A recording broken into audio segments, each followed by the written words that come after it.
আসসালামু আলাইকুম। আমি আলোকিত পথ থেকে জান্নাতুল ইরিন বলছি, ফিজিওথেরাপিস্ট। আজকে আমরা কথা বলবো তামিমকে নিয়ে। তামিম আমাদের আলোকিত পথের নতুন সদস্য।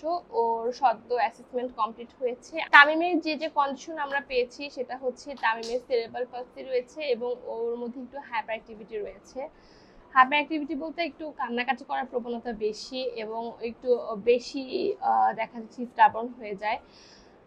তামিমের যেটা হয়েছে যে ওর হওয়ার সময় হওয়ার পরেই সাথে সাথে ও কান্না করেনি এবং 2 ঘন্টা পরে ও কান্না করে, সাথে তার কিছুক্ষণ পর খিঁচুনি হয়। তখনই ডাক্তাররা ওর সেরেব্রাল পালসি রয়েছে সেটা ডায়াগনোসিস করে, কিন্তু অজ্ঞতাবশত তামিমের পরিবার থেকে এই পর্যন্ত কোনো রকম কোনো ডাক্তার দেখানো বা কোথাও কোনো থেরাপি নেওয়া হয়নি। তামিমের বয়স 5.5 বছর চলছে, কিন্তু তামিম এখন পর্যন্ত নেক কন্ট্রোল শিখেনি। ব্যাক মাসলগুলো খুব দুর্বল, ঠিক মতন বসতে পারে না, দাঁড়ানোও শিখেনি। এবং তামিমের খিঁচুনি হয়, খিঁচুনিতে ওর ডান পাশটা বেশি এফেক্টেড হয়। ডান হাতটা এবং ডান পাটা বেশ বাঁকা হয়ে গিয়েছে, পায়ের গোড়ালির কাছ দিয়ে বেশ বাঁকা।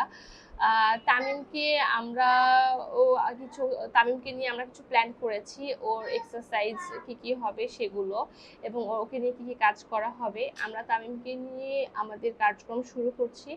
আশা করি ভালো কিছু হবে। আপনারা সবাই তামিমের জন্য দোয়া করবেন। ধন্যবাদ।